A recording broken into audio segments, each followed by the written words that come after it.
presentation. Inadvertently, this is a great transition to this slide, that last scene from Singapore, because we just decided to start really macro. This happens to be the coast of Miami in the orange, looking at the indigenous existing mangrove forestation that has left us. We're not going to probably see any of my slides because they're very dark. But the point being that this might be the most incommensurate type of relationship between our build systems on the top, let's say, and on the bottom, the lateral rhizospheric relationship between very fragile ecologies, and the way in which we might be able to reconstruct and restitch those two incommensurate realms in order to produce a new tectonic at multiple scales. And what we're looking at, you can't see it, but we're really struggling once again also with simulation of different systems at different scales from different disciplines. And really, I think the new thing that we struggle with a lot is the necessity to bring in biologists and ecologists within the discussion in the development of new systems that are accommodating and perhaps also, as I said, constructing a new type of paradigm in the relationship between built and natural, if you will, such that in this case, this slide is looking at the air cleaning, amplifying the air cleaning capacity of plants by over 200 times, and reintroducing those ecologies into, let's say, retrofit situations, very normative buildings, but whereby it allows the metabolization of, let's say, air and energy to exist in a very different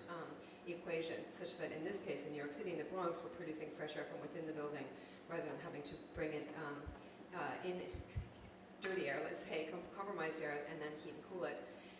But in honor of our coast, I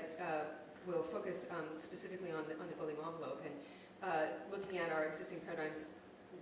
whereby we're really looking at the enclosure in a very static way. We're considering something that is not static, where there's an enormous amount of energy transfer, especially in some climates. Maybe this temperate climate that we're sitting in right now is very favorable towards minimal energy exchange at the building envelope, but there's the opportunity with this energy exchange to actually inverse our expectations of wanting to keep out certain things like cold and heat, glare, etc., and looking at maximally absorbing and transforming, capturing, redistributing that energy. But in terms of the kinds of stakeholders that have to be involved in this kind of paradigm shift, I think one of the intractable things that we struggle with at CASE is the degree to which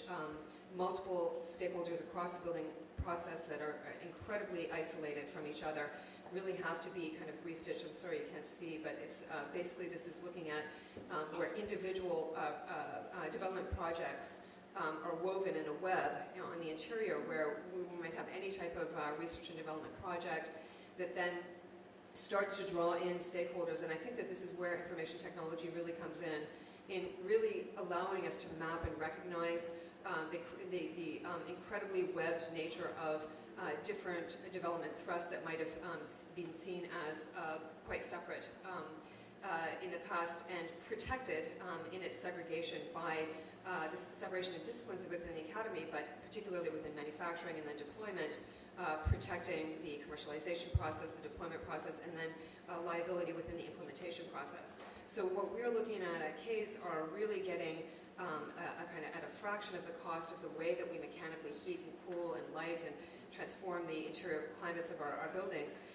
getting a fraction of the cost by maximum synergy across the behavior of these multiple systems, such that you are not thinking about these things as separate costs and as deploying a lot of materials, but really trying to embed the responsiveness, a kind of bioclimatic response, if you will, within the buildings. Now,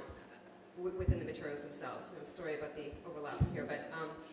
one of our main challenges, of course, is that we have a fluctuating resource profile that's changing all the time, and yet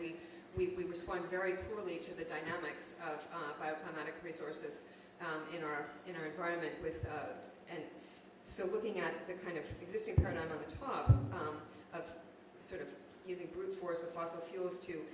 try and mitigate the fluctuating climate coming into the built envelope. This is looking at existing paradigms for building envelopes in the top two layers in the bottom, looking at where we're headed with our system, is really looking at understanding the fluctuations of solar, moisture, thermal, wind, pollution simultaneously, and maximally capturing, transforming, which is the key, transforming the quality of those resources. Then working with emerging storage for both thermal and electrical, such that we can really stretch those very thin, diffuse, and fluctuating resources maximally throughout our building in response to different types of demands for programmatic requirements. So it really is a kind of a situation where we are, we have a dynamic condition, whether or not we choose to acknowledge it or not, and looking at ways that we can embed the dynamic response most viably and perhaps seamlessly within building systems. This is, I believe this was shown this morning by Chris Sharples. This is an atrium at the Fashion Institute of Technology in New York, where you have a solar facade that is sort of privileging the flooding of diffuse daylight, which is so dark, but diffuse daylight is up in the upper left-hand. There's just a sliver of south-facing facade that this retrofit atrium has. Opportunity for natural daylight in this winter garden where they want to put a lot of vegetation, so we're really allowing the diffuse beam to flood this space while capturing all of the direct beam and the heat and transforming it into a higher quality form of heat that can drive interior systems, absorption, cooling, organic Rankine cycles towards electrical. But most importantly, we're recycling and exchanging those energy sources within the building through multiple systems. So this is, don't have time. There we are.